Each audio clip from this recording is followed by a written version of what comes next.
ओम शांति। आज प्यारे मीठे बाबा की मुरली मंथन की डेट है 21 सितंबर 2023। तो आज कल बाबा ने बोला था कि तुम एयर कंडीशनर का टिकट लो। और एयर कंडीशनर का टिकट कौन लेता है? हम्म जिनके पास उसको खरीदने के पैसे भी होंगे। वो इतना ज्ञान रत्नों से इतना भरपूर हो जाएंगे तभी तो मन के एसी का टिकट लेंगे, ताकि कहीं से कोई गर्म हवा या एकदम दूषित हवा प्रवेश न कर सके, आपके मन को खराब न कर सके। यह है एसी का टिकट। और एसी यदि घर में कहीं हॉल में लगा हुआ है तो एसी का हवा किसको लगेगा? जो एसी के करीब होके। और एसी कौन है यहाँ पे? भगवान शिव बाबा हैं एसी। तो उनके नजदीक जो रहेंगे उन्हीं को तो हवा लगेगा। हम्म तो आज बाबा कह रहे हैं कि तुम्हें 100% रेस्ट नहीं मिलना है। कहाँ मिलना है ये भी बाबा बताएंगे। और कई बच्चे पढ़ते पढ़ते थक जाते हैं, और थक कर क्या करते हैं, क्या गवाते हैं, इसको समझेंगे। और ईश्वरीय विश्वविद्यालय जहाँ ईश्वर पढ़ाते हैं, हम्म, तो कैसे पढ़ना है अच्छी रीति। आश्चर्य सुन के क्या कर लेते हैं बच्चे, कहाँ चले जाते हैं, क्यों गुम हो जाते हैं। और फिर बाबा बैठ समझाते हैं कि देखो ये मेरी रचना, मैं कैसे रचता हूँ, इसका भी रहस्य बाबा ने बताया। और महाप्रलय नहीं होते, महाप्रलय नहीं होती। बिल्ली के पुंगरे आदि जो थे भट्टी में, कैसे बच गए, कौन बचते हैं, इसको समझेंगे। और त्रिकालदर्शी पन्ने का पाठ तुम्हारे में अभी रहता है। कहाँ रहता है, कब रहता है, ये बात भी जानेंगे। कब हम त्रिकालदर्शी बनते हैं, त्रिलोकी बनते हैं, स्वर्ग के गेट कैसे खुलते हैं, हम्म कंप्लीट दानी कैसे बनेंगे, कमाई रूपधारी बन सेवा में खुदाई जादू का अनुभव कैसे करेंगे, और कर्मयोगी बनेंगे तो कमल आसन कैसे बन जाएंगे, कमल आसन धारी कैसे बनेंगे। चलिए आज बाबा ने ये जो जो पॉइंट आपको बताया गया ना, इसी पर बाबा ने बहुत अच्छी रीति डील किया है। चलिए हम सब तैयार है ना? चलिए, तो बाबा कह रहे हैं मीठे बच्चे, जब तक आत्मा पार्ट में है तब तक उसे 100% रेस्ट मिल नहीं सकती। रेस्ट मिलती है निर्वाण धाम में, जहाँ कोई पार्टी नहीं है। क्यों नहीं पार्टी? क्योंकि वह शरीर ही नहीं है, वहां तो आत्मा रूप में मुक्त अवस्था में है ना। तो थकती आत्मा तब है जब उसको शरीर से कर्म में आती है, थकती है।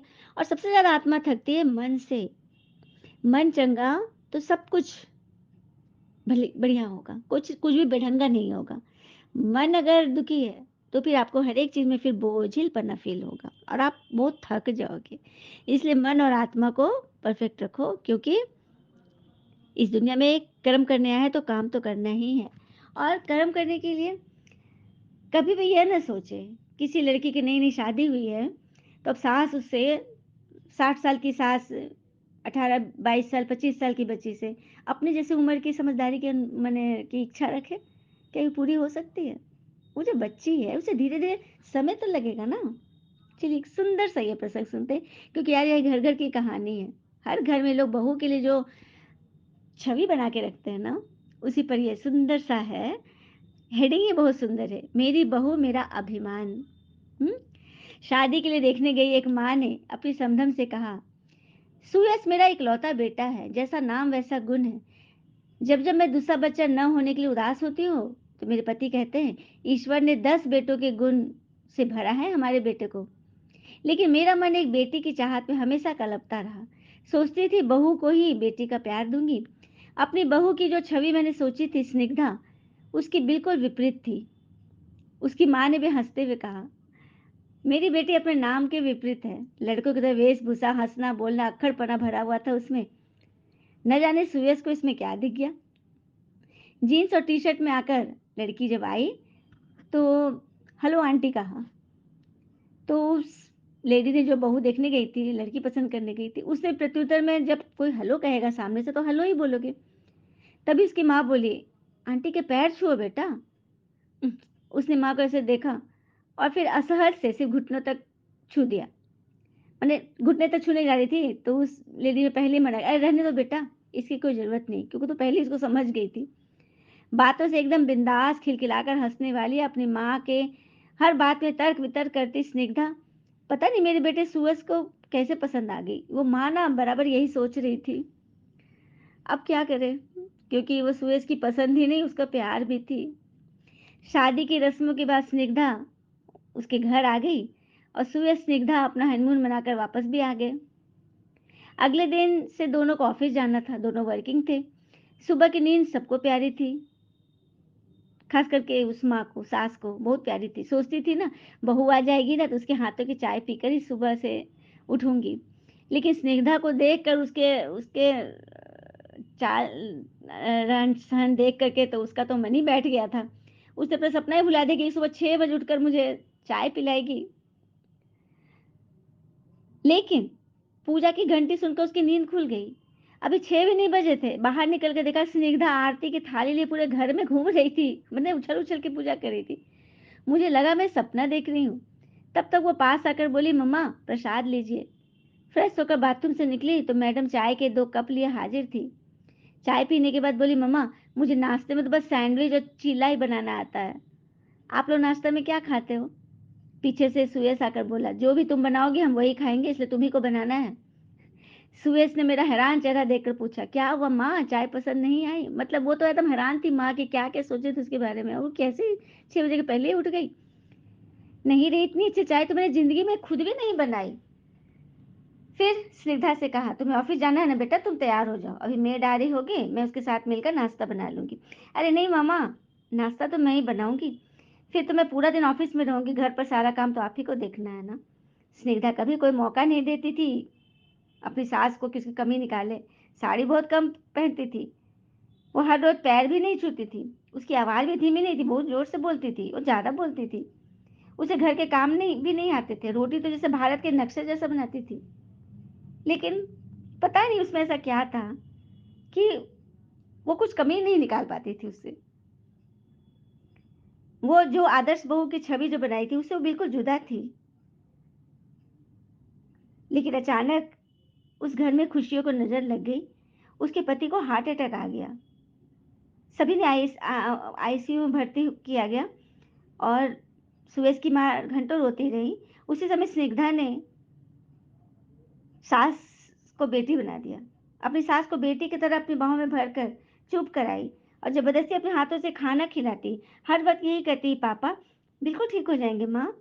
हॉस्पिटल के बिल दवाइयों का खर्चा इस तरह से देती जैसे उसके अपने पापा का इलाज हो रहा है। मतलब इतना केयर कर रही थी जैसे लग रहा था कि उसी के पापा भर्ती है। सुबह और मेरे सामने मजबूत चट्टान बनी स्निग्धा वास्तव में बहुत कोमल थी। घर आने के बाद भी विशाल का ख्याल हम दोनों से ज्यादा रखती थी। पति आगे घर में तो बहुत ज्यादा ख्याल भी रखती थी, सेवा करी थी। अपनी नई नवीली शादी के बावजूद देर रात तक वो हमारे साथ बैठी रहती। मासूम गुड़िया से बहू का सपना देखने वाली सास को एक मजबूत बेटी मिल गई थी, जिसका चोला भले पाश्चात्य था पर दिल एकदम देशी।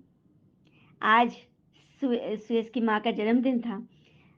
सुयस ने कहा, माँ तैयार हो जाइए, आपकी पसंद की साड़ी खरीदने चलते हैं। माँ बोलती, मुझे कुछ नहीं चाहिए बेटा, तूने स्निग्धा के रूप में मेरी जिंदगी का सबसे बड़ा तोहफा दे दिया है। मेरी भीगी आंखें पोंछकर सुयस ने पूछा, वैसे है कहाँ तुम्हारी दबंग बहू? बेटा पूछ रहा है, जिसने अपनी दबंगाई से सबका दिल जीत लिया।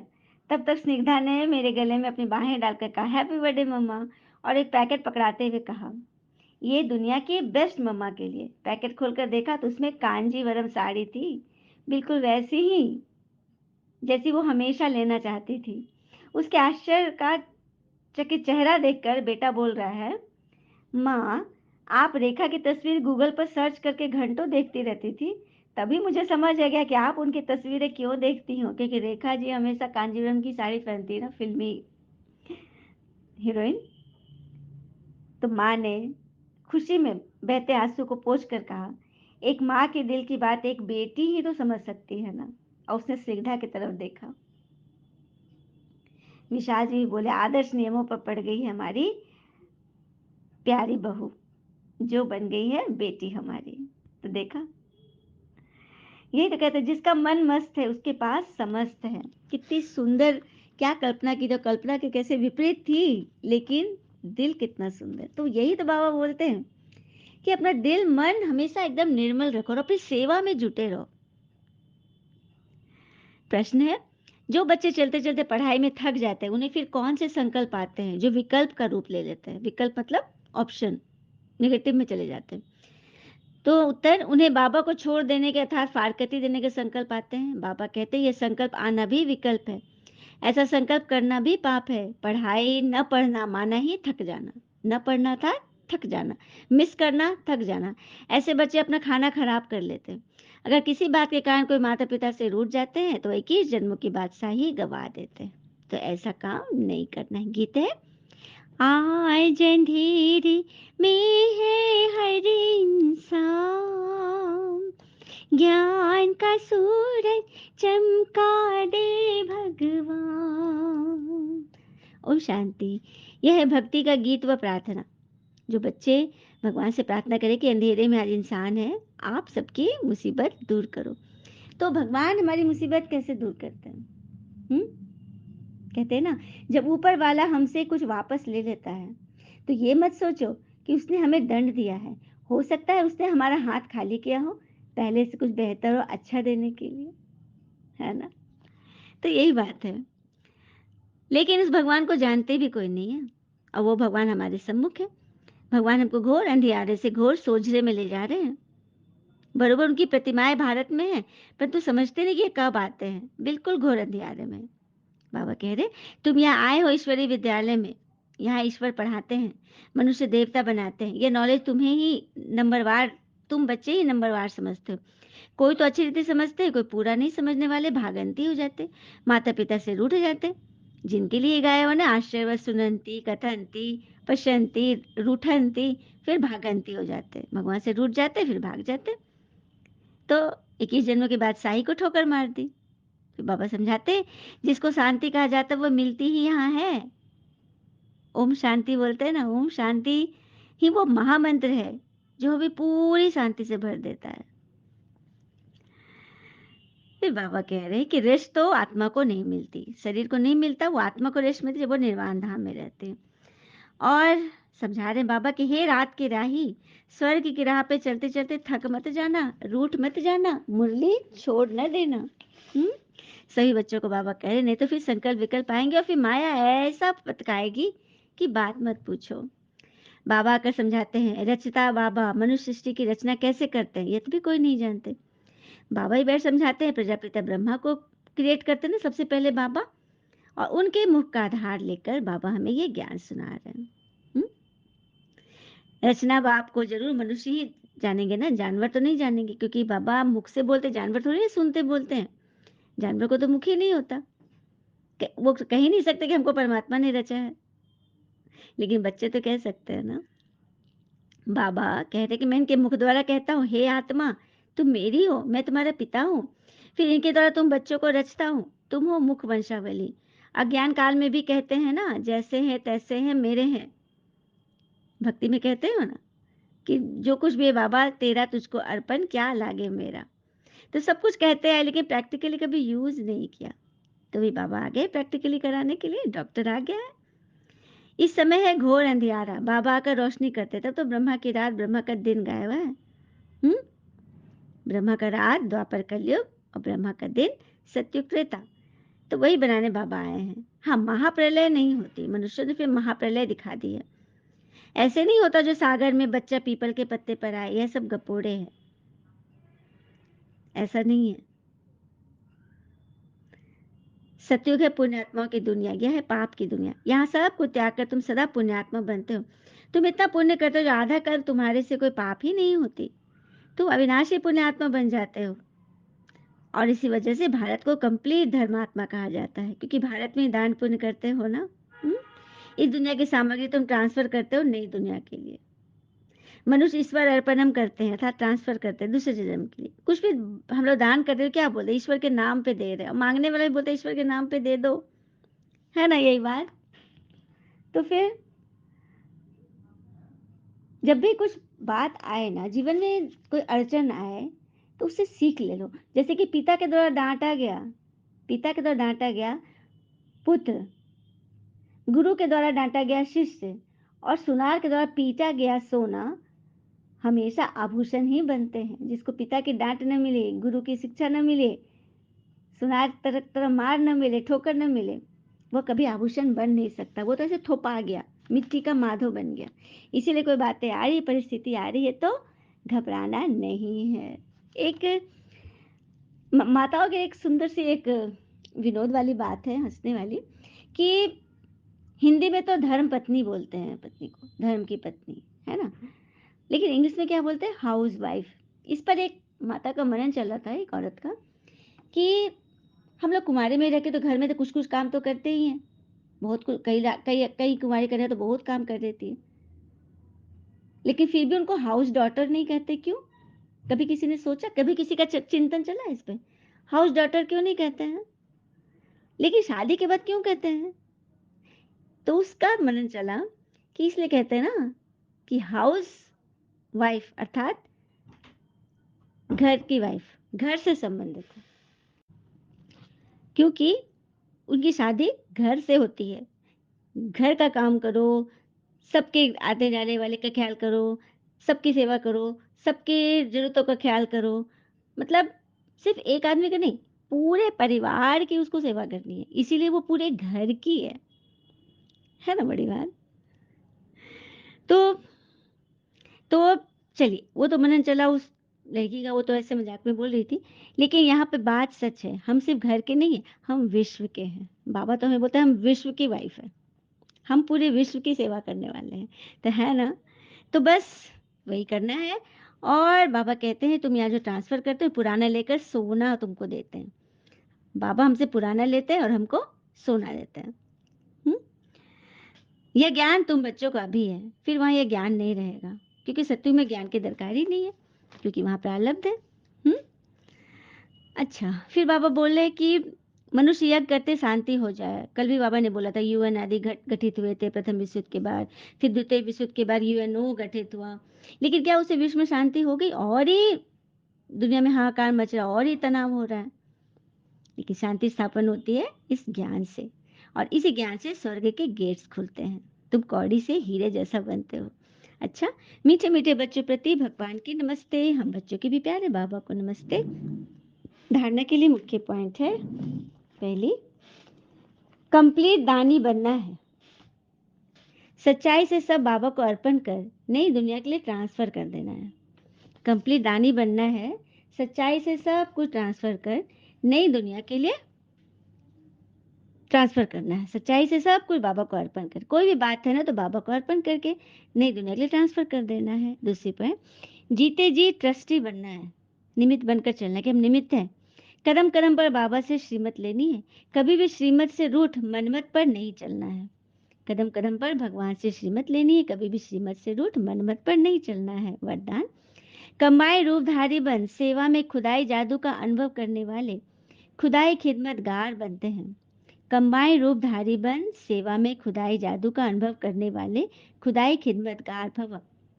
स्वयं को सिर्फ सेवाधारी नहीं, लेकिन ईश्वरीय सेवाधारी समझकर सेवा करो। स्वयं को सिर्फ सेवाधारी नहीं, लेकिन ईश्वरीय सेवाधारी समझकर काम करो, मतलब आत्मा स्वरूप से काम करो। इस स्मृति से याद और सेवा स्वतः कंबाइंड हो जाएगी। जब खुदा को खिदमत से जुदा कर देते हैं तो अकेले होने के कारण सेवा स्वतः कंबाइंड हो जाएगी। सफलता की मंजिल दूर दिखाई देगी, इसलिए खुदाई खिदमतगार बनो। अकेले नहीं, लेकिन भगवान को साथ लेकर चलो। यह नाम सदा याद रहे तो सेवा में स्वतः खुदाई जादू भर जाएगा और असंभव भी संभव हो जाएगा। तो सिर्फ सेवा, शारीरिक सेवा, सोशल सर्विस नहीं, गॉडली सर्विस करनी है। खुदाई खिदमतगार, भगवान से मिलकर उनके साथ करनी है, मतलब आत्मा परमात्मा से मेल खाकर सेवा करे तो असंभव भी संभव हो जाएगा। स्लोगन, कर्म योगी बनना है तो कमल आसनधारी बनो, अर्थात न्यारे और प्यारे। कर्म योगी अर्थात हर कर्म ईश्वर की याद में हो और सफलता स्वरूप हो, तो उसके लिए कमल आसनधारी अर्थात सब कुछ आपका कमल समान, नयन कमल, मुख कमल, हस्त कमल, पद कमल, सब कुछ प्योर। अच्छा, चलिए अब एक विचारे सुनते हैं। ब्राह्मण अर्थात पवित्र आत्मा, ब्राह्मण अर्थात पवित्र आत्मा। अपवित्रता की अगर कोई कार्य होता भी है तो ये बड़ी बात है, इसकी सजा तो मिलती ही है। ऐसा नहीं सोचना कि ये तो होना ही है, थोड़ा बहुत तो चलता ही है, नहीं। ब्रह्मा बाबा ने आदर पाए तो पवित्रता के ही कारण अलबेले नहीं बने। इस बात में धर्मराज भी नहीं छोड़ेंगे, ब्रह्मा पिता भी धर्मराज का ही साथ देंगे। इसीलिए अपवित्रता मना है। अच्छा, ओम शांति, शुक्र है मीठे बाबा व बाबा के प्यारे-प्यारे बच्चे, आप सबका जीवन सदैव शुभ हो। ओम शांति।